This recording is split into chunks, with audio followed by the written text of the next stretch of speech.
Hey, what's going on? This is Caucasian Mark, the whitest dude on the internet. Today we learn about classes. Classes are cool. We're not talking about classes like in high school or college, or if you have a awesome sales job and they try to give you classes on how to sell to people, and all the examples of people they give don't exist in real life, yet they assume that everyone you sell to is going to be like those people in the videos.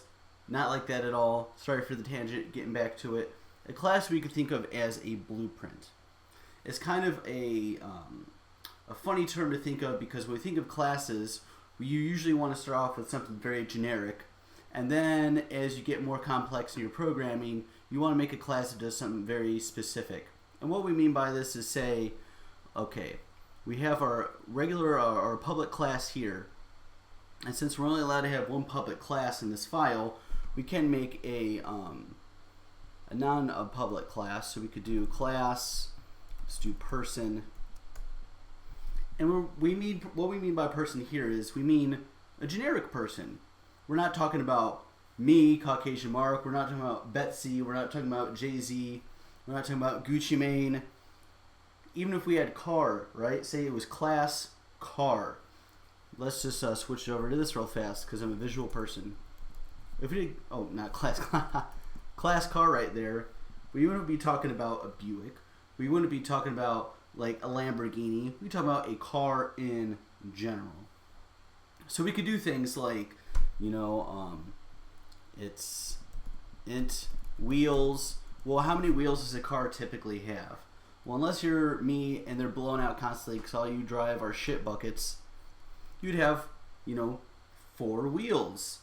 Another thing you could do is you could do int.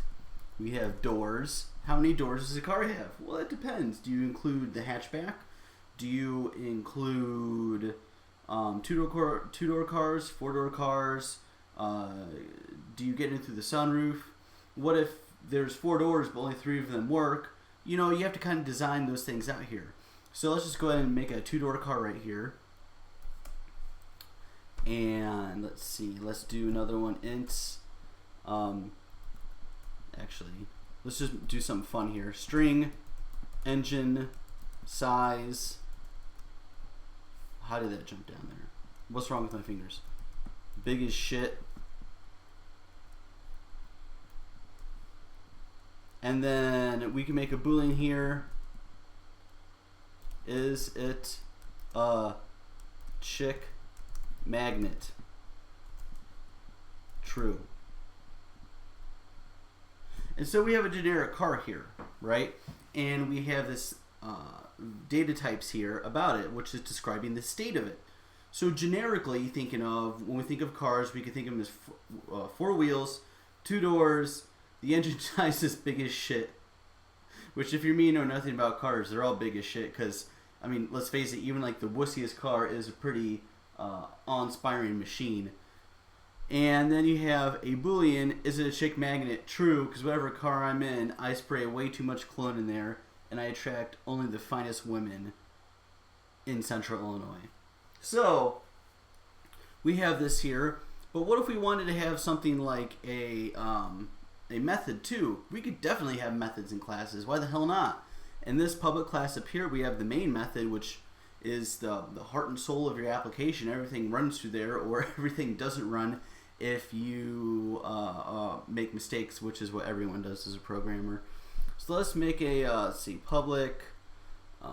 Let's do void, because we don't want any values returned to us, and then print message doesn't require any arguments. Print line. Let's see, I can't drive 55. Got some Sammy Hagar up in here. So now we have a generic car. I know I got off the rails a little bit there with the print message, I can't drive 55, the engine big as shit. But I'm showing you how they work. We can see that we have data types that describe the state of the car. / a car. And then down here we have a subroutine or method for those plain folk. Those ordinary folk right there. And then so how do we use it, right? Say we have another class. Say we have multiple files of classes. Well, how do they interact? How do you make one? How do you use it? This is cool, Mark, but I don't know what the hell is going on here. Well, it's quite easy. If you've seen my video on, let's say, creating a random object, or what's another one I've done? You know what? I can't remember because my memory sucks real bad. I'm going to come up in here, and since the name of the class is car, I'm going to go car. What am I going to name it? Let's say it's a big, sexy beast is the name of it. New car. Voila! We have a new car called Big Sexy Beast. So this is the type of object we're making a car. We're going to use this reserved word new, which is telling the compiler, hey, we are making a new instance of something. We are taking the blueprint of class and we're creating a car. So Big Sexy Beast is a whole new car object right here being stored right into it. Pretty fucking cool, huh? Now I'm not going to use getter and setters in this video because I want to show you just the very, very, very basics of classes, how to create them, and kind of some more general stuff. We use getters and setters later, which you will use or you'll get fired at your job. But let's just check out some things here. So say I wanted to look at, let's do a system print. I should know this by now that I typed this enough times. So say we have Big Sexy Beast here. Big Sexy Beast. And we can use our dot operator to actually access the attributes here, which is pretty cool, right?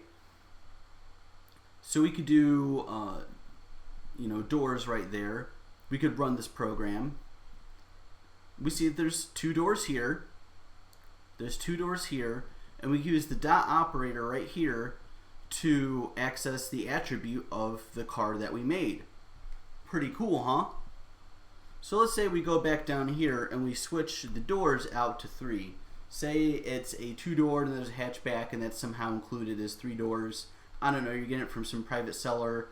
You go to him, he's got like 2.5 teeth, and he has a lot of chewing tobacco in his mouth. You can't understand him, and you buy the car because you feel guilty and just don't want to be around him anyways. So, hit 3, see that? But you could go directly into the class and change the value of the doors. Now, we will discuss this in another video later, some other time, whenever you get to it, that you don't want to go into the class and directly manipulate the data.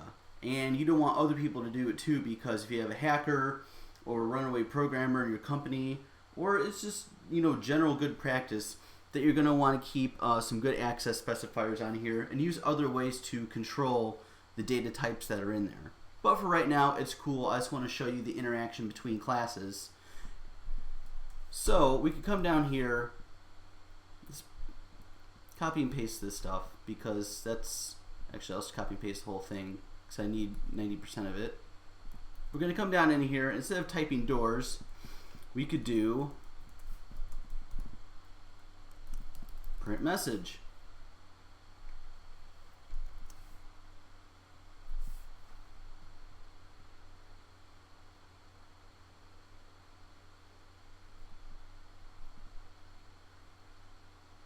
Actually, we don't want to do that.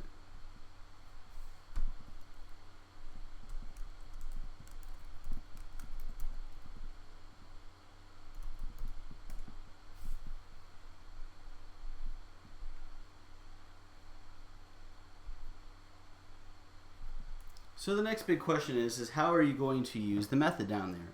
Seems like we use the dot operator up here, right? But if we were to do the system out and we came into here and did print message, it doesn't really like that very much. So what we're going to have to do, instead of doing that there, is come down here, type out Big Sexy Beast again, dot print message, and then we're going to run it. and I can't drive 55. And the reason we can't put it in there is because there's the void. It's not returning a value of any kind. So this command right here is looking for some kind of value of some kind, whether you type it in manually, or it's going to ask the method, hey, do you have anything to give back to me? And if the method says I'm void, the compiler is going to tell you to F off, and you're going to get an error. But say it is void, but it is giving you a message back, you could do something like, big sexy beast.print message, and it works that way. And 9 times out of 10, you're going to be using this rather than putting it in a print line. Like I said, I'm just showing you some of the basics here. So anyways, this has been a real basic overlook of classes, class interaction, how to create a new class with the reserved word new, and how to look at the data types and subroutines. And I'll see you in the next videos. Caucasian Mark, like, share, subscribe, contribute, all that jazz. And